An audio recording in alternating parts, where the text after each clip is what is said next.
Hi and welcome to iWatch Reviews. Today we're going to have a look at the Rolex Datejust model number 16014. Here it is right here. This is a very iconic Rolex model. This one itself is actually from 1986, so it is a vintage model. I bought this, I believe, 2 or 3 years ago. I don't normally wear it because it's in pristine condition. There's not one scratch on this. Focus. Has a beautiful black dial. And if you look closely, there's Roman numeral numberings.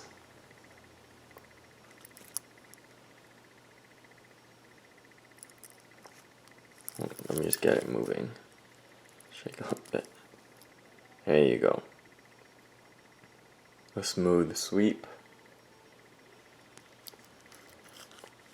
There's a Rolex crown. Just let it focus. Focus. There you go. Signed crown. This one has the D-links. On a lot of the older versions, you'll see the peanut-shaped links. The D-links is what you want. It's a more solid link, and also has less stretch than the older peanut style links. You can probably just Google the images. There's practically no stretch on the band at all since I haven't worn it. I actually haven't even sized it. Here's a clasp. Oops, upside down.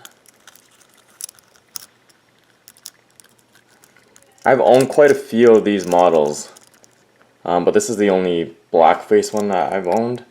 I've also had a white face, the more common gold dial. This has the acrylic crystal, so it's not sapphire. So you can kind of see the edges are raised. Has a nice dome shape to it. The sapphire crystal will sit flatter and actually makes the watch look a little bit bigger. This is the full-size 36mm version. Rolex also makes boy-size or mid-size watches at 34mm. Those models are usually the Rolex Air King and the Rolex Oyster Date. Those ones are 34mm. I actually have a 34mm Rolex Oyster Date, which I'll do a review on later on.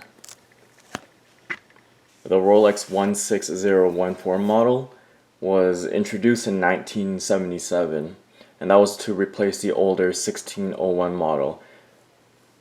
The main difference is this newer version features the Rolex 3035 movement, which is the replacement for Rolex Caliber 1575.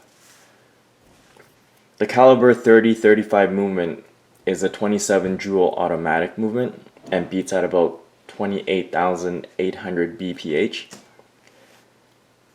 What the older 1601 movement did not have was the hacking function and the quick set date, which this newer model does. So with the older models, you had to unscrew it, take it out, and basically if you needed to change the date, you would have to wind it. You have to wind it from day 1 to day 2, and then the date would jump, and then keep going basically. It was quite a hassle. With the 16014 model, this one, all you gotta do is take it out, and on the second position you can move the bezel and it will move the date. Also, the second hand will stop if you take it out.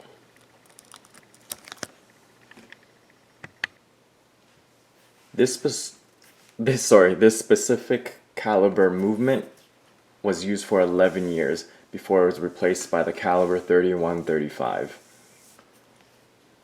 I believe it was in 1988 when they stopped making these models. With the newer models came the introduction of the sapphire crystal, which was much more scratch resistant.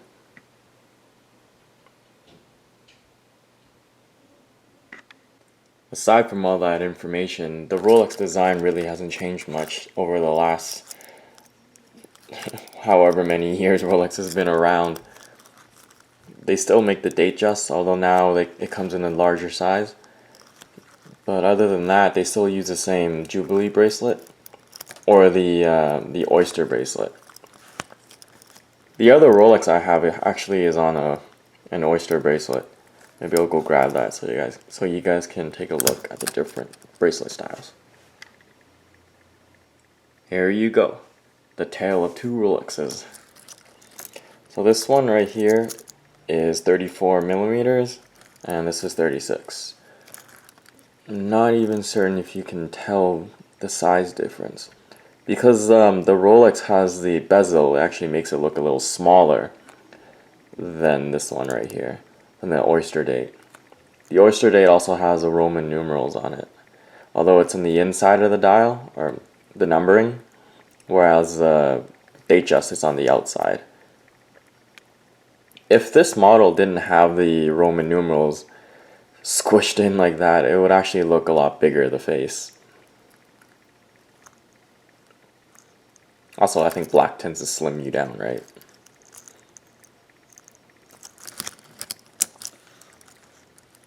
So here's the Jubilee bracelet, and here's the Oyster bracelet.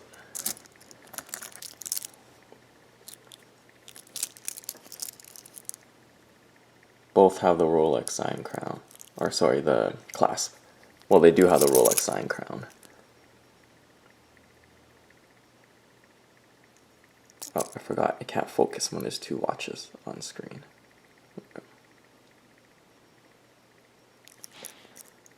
Oopsie.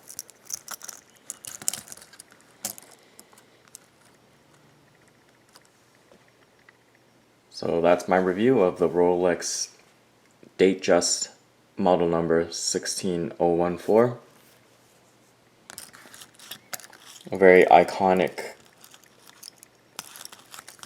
Rolex model that hasn't really changed. You can pick these up online for in between $4,000 to $5,000, which is a pretty good deal for Rolex. But the price of it is going up, even though they are labeled as vintage Rolex. Every subsequent year, the value and price of it seems to be going up.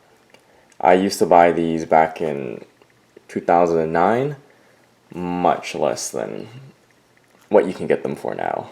Much, much less. Hope you enjoy that review. Let me know if you currently own one of these, or if you're looking to purchase one. If you have any questions, comment below, and let me know what they are. Thank you.